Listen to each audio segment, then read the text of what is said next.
दोस्तों, आप सभी का स्वागत है हमारे यूट्यूब चैनल भारत हिंदुस्तानी में। और आज हम अध्ययन करेंगे फैक्चुअल डिस्क्रिप्शन के बारे में, और इसे हम कहते हैं तथ्यात्मक वर्णन। तो ये 12th क्लास में आपके 11 12 दोनों मुकाम आता है, जिसमें 12th में आपके बोर्ड में 7 मार्क्स का आता है, और 11th में आपके हाफ ईयरली में 7 और जो ईयरली एग्जाम में 10 मार्क्स का आता है। तो हम इसके बारे में भी क्या होता है, क्यों होता है, कैसे किस तरीके से देखते हैं, इसके बारे में अध्ययन करेंगे। तो आप सिंपली समझिए, फैक्ट है तथ्य। फैक्चुअल डिस्क्रिप्शन होता है वर्णन करना। तो तथ्यों का वर्णन करना, ऐसे तथ्य जो एकदम पूर्ण सटीक हो, आंखों देखे, तो वर्तमान में घटित घटनाएं हो सकती है, या फिर आप कहीं आपने भ्रमण किया है, या कोई व्यक्ति विशेष का आपको बताइए। मान लो आप किसी व्यक्ति कह रहे जो पर्सन बेस्ड होगा, या किसी स्थान का है तो प्लेस का होगा। आप कोई भी वस्तु है जैसे, तो वो ऑब्जेक्ट, कोई वस्तु मान लो, जैसे आप किसी किताब मान लो गीता एक पवित्र बुक है, उसके बारे में लिखना है तो आप लिख सकते हो। एंड इंस्ट्रूमेंट यानी कोई उपकरण है, उसके बारे में आप लिख सकते हो। या फिर आपने कहीं भ्रमण किया है, यात्रा की है, तो उसके बारे में आप लिख सकते हो। या फिर आपको कोई और टॉपिक जैसे सोशल मैटर,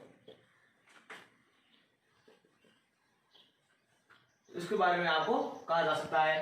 कोई प्रोसेस हो आपको साथ में, जैसे प्रोसेस होता है, जैसे आपको चाय कैसे बनानी है, एटीएम का उपयोग कैसे करना है, ऐसे कई चीजें होती है दैनिक जीवन में उपयोग आने वाली, उनका प्रोसेस होता है, वो कैसे आपको काम लेना है, इन सब चीजों के बारे में आपको अध्ययन करना है। तो वो आपका फैक्चुअल डिस्क्रिप्शन में जो एकदम सत्य होता है, और आपको उसके बारे में पूर्ण वर्णन करना होता है। जैसे कोई विजय लिखना होता है, आपको लेख लिखना होता है, जो आपको जितने शब्दों में कहा गया उस बारे में। अब ध्यान रखने योग्य बिंदु, यानी किन किन बातों का आपको ध्यान रखना चाहिए लिखने के लिए। पहली बात तो आपको ये ध्यान रखनी है कि जो हम लिख रहे हैं फैक्चुअल डिस्क्रिप्शन, वो सेल्फ रिपोर्ट का भाग है, बस उसमें रिपोर्ट नहीं होता है, हम पर्सनल को लिखते हैं, इसलिए हम उसमें आई और वी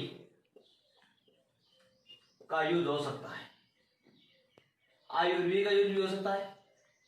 इसीलिए आपको थोड़ा सा इसका ध्यान रखना है। आई और वी का मान लो उसमें तो नहीं होता है, लेकिन यहाँ पर हो सकता है, क्योंकि आप कोई काम करोगे तो भी इसमें वर्णन आएगा, और वर्णन खुद के बारे में कर सकते हो, इसीलिए आई और वी का भी हो सकता है, और थर्ड पर्सन का भी हो सकता है, यू का भी हो सकता है। उसमें आपको कोई इसमें टेंशन लेने वाली बात है नहीं।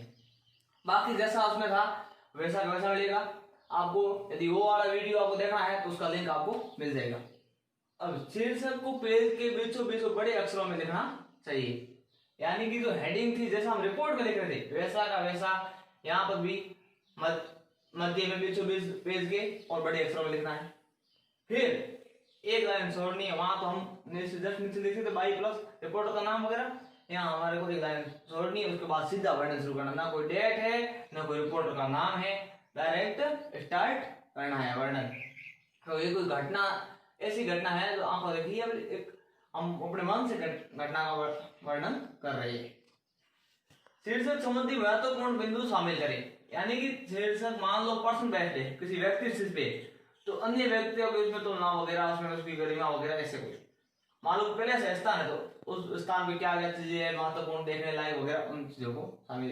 इंस्ट्रूमेंट है, उसको यूज वगैरह क्या है, इस तरीके की हर उसमें महत्वपूर्ण बिंदु है, उसको आपको शामिल करने हैं। आप अब वाक्यों की संरचना अच्छी हो, आपको वाक्य अच्छे शॉर्ट तरीके से सरल भाषा में बनाने, अर्थात क्रमबद्ध तरीके से, और क्रमबद्ध तरीके से लिखना है। आपको ऐसा नहीं है आपको बोले एटीएम का यूज करने को, आप सबसे पहले एटीएम में गए, पैसे निकाले, फिर पिन नंबर लगाए, इस तरीके से नहीं। पहले एटीएम में जाओगे, एटीएम को उसमें स्वाइप करोगे, इस तरीके से आपको एक क्रमबद्ध तरीके से लिखना, पहले क्या किया बाद में, एक स्टेप बाय स्टेप आपको लिखना होता है। एक पैराग्राफ में एक विचार रखना है। आप मान लो अलग अलग विचार रख रहे हो, तो पैराग्राफ बना रहे हो तो लगभग इसमें एक ही पैराग्राफ बनता है, फिर भी आप यदि एक पैराग्राफ बना रहे हो तो आप उसमें एक ही विचार रखना है। ऐसा नहीं एक ही पैराग्राफ में महात्मा गांधी, सरदार वल्लभ भाई पटेल भी सब के सब साथ में नहीं आने चाहिए। अलग अलग प्रकार के वाक्यों और शब्दों का प्रयोग करना चाहिए, यानी कि आपको जो वाक्य को यूज कर रहे हो, शब्दों को यूज कर रहे हो, तो अलग अलग तरीके से मान लो कोई वर्ड्स है जो आपको बेहद अट्रैक्टिव लग रहे हैं, उनका यूज करिए। कोई सेंटेंस है, मान लो इसमें कोई लोग कहावत वगैरह उनका यूज आप करके आपको बता सकते हो। इस तरीके से अट्रैक्टिव वर्ड्स का सेंटेंस का यूज करना है। तथ्यों को क्रमबद्ध, यानी कि जो आप फैक्ट लिख रहे हो उनको क्रम से लिखना है। यहाँ पर हमने लिखा हो सेम, स्पष्ट, यानी सामने वालों को एकदम क्लियरली समझ में आ जाए। सुसंगठित, उनको व्यवस्थित तरीके से, बोधगम्य, जिनमें कोई भाव उत्पन्न होता हो, उचित तरीके से, एक तो तरीके से लिखने का तरीका पैराग्राफ बना किसी भी तरीके से लिखना चाहिए, जो उनका तरीका बेहतर आपको लगे। टेंस का प्रयोग सावधानी पूर्वक करें। अब इसमें आपको टेंस का प्रयोग सावधानी पूर्वक करें। आप मान लो कि 80 यूज कर रहे हो, तो उसमें आप अभी प्रेजेंट में कर रहे हो, तो आप क्या करोगे, सीधी सी बात है, तो प्रेजेंट में करोगे, प्रेजेंट टेंस का प्रयोग करोगे। आपने यात्रा की है तो आप करके आ गए, तो उसमें पास्ट टेंस का यूज होगा। तो ऐसा नहीं है, इसमें लगभग सभी में प्रेजेंट टेंस का प्रयोग होता है, और बात एक यात्रा वगैरह है तो उसमें आपके किसका होता है, पास्ट टेंस का यूज हो सकता है। तो टेंस का थोड़ा बहुत मैंने आपको स्ट्रक्चर वगैरह रिपोर्ट और वीडियो बता दी है, तो वहां से आप जाके देख लेना। और सबसे मतलब वर्ड लिमिट है 100 पर डे, नहीं आपको 100 शब्दों में इसको लिखना होता है। तो अब हम इसके बारे में आगे और पढ़ेंगे कि जो पर्सन बेस्ड है, पैलेस बेस्ड है, या विजिट या धरने के बारे में, तो उनमें किन किन बिंदुओं को शामिल करना है, तो किस तरीके से उनका यूज करके अपने को आगे लिखना। तो उसमें मैं आपको मुख्य बिंदु बताऊंगा, जिससे आपको लिखने में आसानी होगी। तो एक नंबर है प्लेस एंड स्थान। कोई स्थान से संबंधित आपके आ जाए टॉपिक, तो जैसे आपको कोई भी स्थान को वर्णन करना है, जैसे ताजमहल का वर्णन करना है, एक बात ध्यान रखना कि विजिट और प्लेस में फर्क होता है। विजिट जो आप खुद वहां गए हो, और प्लेस जो आपने मतलब सुना है, लेकिन रियल सुना है। तो मान लो आपको ताजमहल का वर्णन करने को बोल दी, या फिर आप किसी भी फोर्ट किले का, उसका जो बैरनगढ़ फोर्ट का बोल दी, चित्तौड़गढ़ फोर्ट का बोल दी, तो वर्णन करना है, तो नेम ऑफ प्लेस, उस स्थान का आपको नाम लिखना है जहां आप वर्णन करने जा रहे हो। हिस्ट्री इफ एनी, उस स्थान का ऐतिहासिक तथ्यों को लिखना है, जो वास्तव इतिहास में लिखे हुए हैं, उन तथ्यों को आपको लिखना है, यदि कोई है तो, जरूरी नहीं है। एटमॉस्फेयर, और वहां का वातावरण कैसा है, यहाँ तो आपको लिखना है नाम, यहां लिखना आपको ऐतिहासिक तथ्य।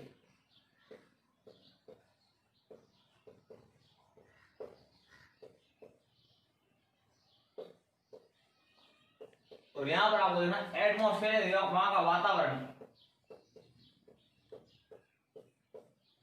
यहां पर आपको यूज, यानी कि वहां पर क्या क्या होता है, क्या नहीं होता है, वहां पर जाने के फायदे वगैरह, वो आपको लिखने हैं। अदर रिलेवेंट पॉइंट, और कोई रिलेवेंट रहेगा है प्रासंगिक, मतलब कोई फेमस और भी कोई बात है उसके बारे में, उस स्थान के बारे में, इफ एनी, यानी कि कोई हो, तो आपको वो भी लिखनी है। अन्य रिलेवेंट, अन्य और रिलेवेंट प्रासंगिक, और कोई प्रासंगिक या प्रसंग में या वर्तमान चल रही या कोई फेमस बात हो, प्रसिद्ध बात हो, तो आपको यहाँ उसका वर्णन करना। इस तरीके से इन बातों को शामिल करके आप आराम से प्लेस बेस्ड के बारे में लिख सकते हो। वैसा वैसा विजिट एंड जर्नी, आप कहीं भ्रमण करने जाते हो या कहीं यात्रा पे जाते हो, तब क्या करना है, जिस दिन गए थे उस दिन की डेट, मान लो आजकल बाकी डेट नहीं, last yesterday, last Sunday, last Monday, इस तरीके से आप लिख सकते हो। ओके जी, वहां क्या क्या अवसर थे देखने के थे, किस तरह की वहां स्थिति थी, वो लिखनी है आपको। यहाँ तो आपको लिखनी है दिनांक, यहाँ पर आपको लिखना अवसर या स्थिति, वहां क्या स्थिति है, क्या अवसर है। यहाँ लिखना वेन्यू है, स्थान, क्या होता है स्थान, वहां तो कौन कौन से स्थान आपने देखे, आप कौन बीच में स्थान है। पर्पज होता है उद्देश्य,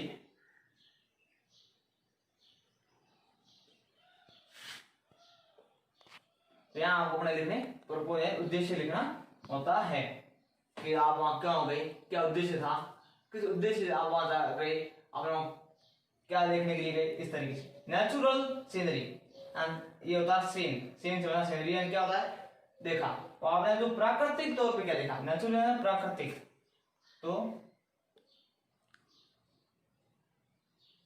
यहां पर आपको वर्णन का प्रकृति के बारे में, प्रकृति के बारे में आपको यहाँ वर्णन करना है।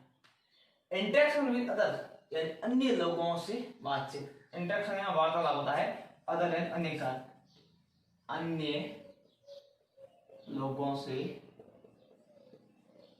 बात। तो दूसरे कोई वहां लोग थे, वो मिले गए, उनसे आपने क्या बातचीत की। एक्सपीरियंस एंड अनुभव,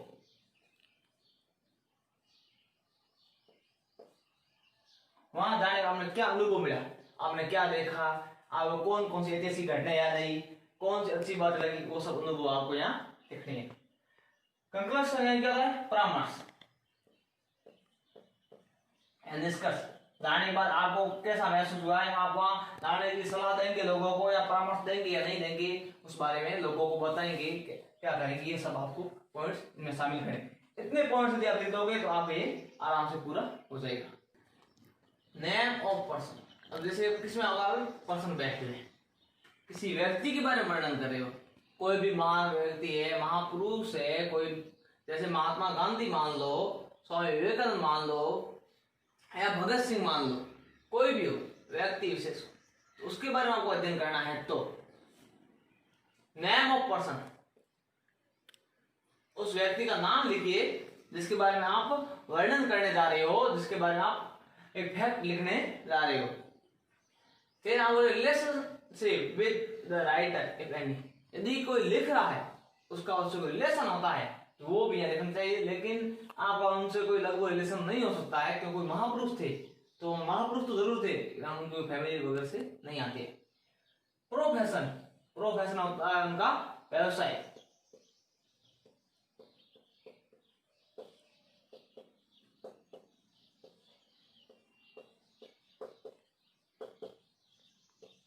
यहाँ आपको नाम या संबंध बताना या व्यवसाय बताना, उसका व्यवसाय जो है वो उनका काम क्या था, यानी वो क्या कार्य करते थे। अब सोशल स्टेटस, समाज में स्थिति,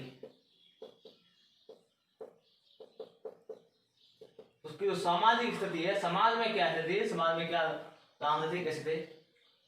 फिजिकल फीचर्स यानी भौतिक गुणवत्ता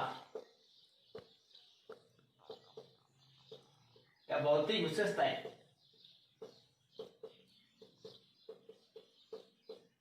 यानी कि उनकी जो बाहर विशेषताएं क्या थी, यानी वो किस तरीके से, आप उनकी हाइट ले सकते हो, देखने का रंग ले सकते हो, कुछ भी ले सकते हो, वो आप पे डिपेंड है। आप फिजिकल फीचर्स में ड्रेस या परिधान या कपड़े, आप वो जो जिनका आप वर्णन करने जा रहे हो वो किस तरीके के कपड़े पहनते थे।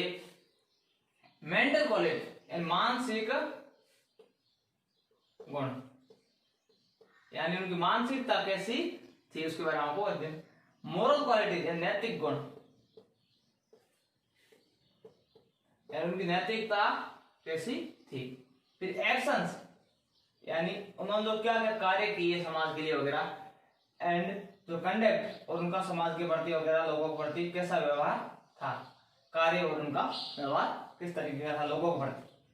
ओपिनियन ऑफ अदर्स, ओपिनियन क्या है, राय या सवाल, of others about her aim, यानी कि अन्य लोगों की राय। एक महिला था और प्रोसेस हिम, तो उनके बारे में किसी भी अन्य व्यक्ति की या दूसरे लोगों की क्या राय है उनके बारे में।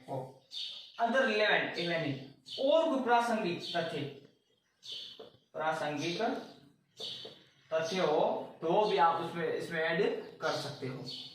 इस तरीके से आप नाम, संबंध, व्यवसाय, समाज में स्थिति, भौतिक विशेषताएं, परिधान, मानसिक गुण, नैतिक गुण, कार्य व्यवहार और अन्य लोगों की जो आपके दूसरे लोग हैं, अन्य लोगों की राय, प्रासंगिकता, ये सब बता के आप एक वर्णन इस तरीके से बड़ा बना कर सकते हो। आप 100 वर्ड्स में पूछा है तो आप उसको आराम से 100 वर्ड्स में लिख सकते हो। ये आप पर डिपेंड है, 2-4 वर्ड आपको कोई उनके बारे में और बातें हैं तो सब इसमें आ जाएगी, अदर लेवल पे आ जाएगी, जो भी आप उनके बारे में अलग से इनके अलावा।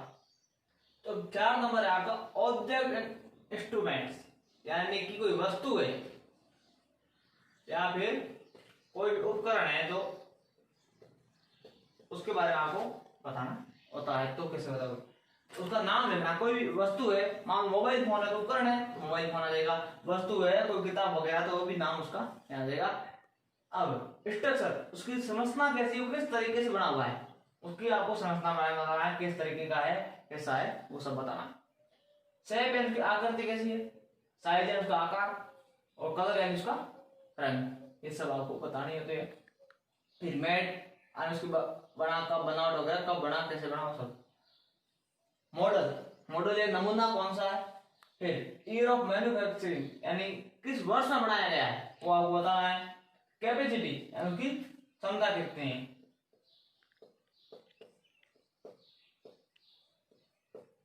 ठीक है। ऑपरेशनल डिटेल्स यानी कि वो तो उसकी चलने के बारे में विवरण, या कितना चलेगा, कैसे चलेगा, प्रचलन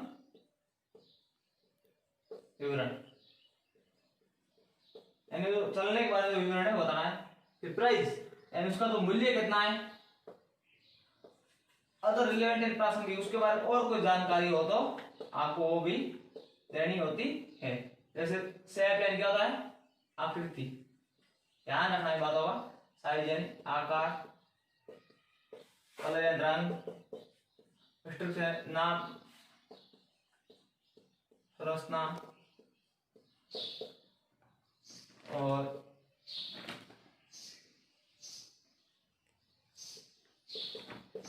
बनाने का वर्ष या निर्माण का वर्ष जो भी। ठीक है। मेड यानी कि जो उसकी बनावट वगैरह वो सब, कहाँ बना, कब बना, कैसे बना, वो सब कुछ इसमें आ जाएगा। तो इन बातों को ध्यान रखना कि एक तो नाम का, एक संरचना का, आकृति, आकार, रंग का, फिर बनावट का, कब बना, कैसे बना, क्यों, कहाँ बना, वो सब। जैसे made in India, made in China, इस तरीके से कहाँ हुआ, स्थान का, यार आप ऐसे लिखते हो,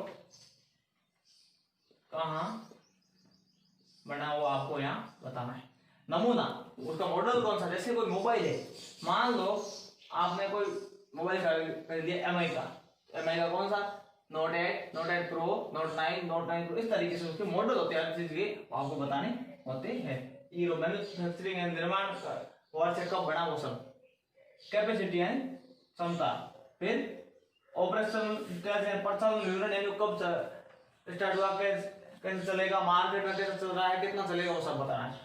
प्राइस, उसका मूल्य कितना, वर्तमान मूल्य जो किस मूल्य में उपलब्ध है। अदर रिलेवेंट इफ एनी, कोई भी प्रासंगिक, उसके बारे में और कोई आपके पास जानकारी है वो भी आप यहाँ लिख सकते हो। फिर आपका नेक्स्ट 5 नंबर आता है activity, social matters and process, यानी कोई गतिविधि है, कोई भी गतिविधि हो, कोई भी सामाजिक मुद्दा हो,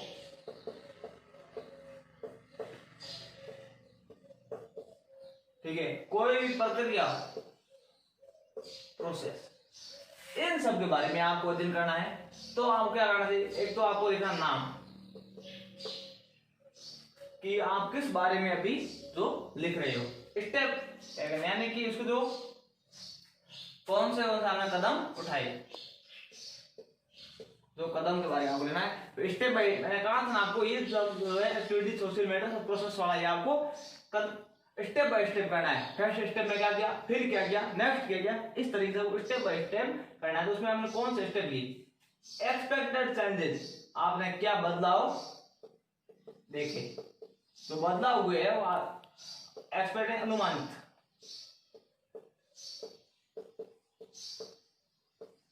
चाय बनाए पहले दूध था, फिर आपने चाय बनाई, फर्क पड़ा, एटीएम में आपने डाला, स्टार्ट में पैसे पाल नहीं थे ना, फिर पैसे निकल, इस तरीके से जो भी था।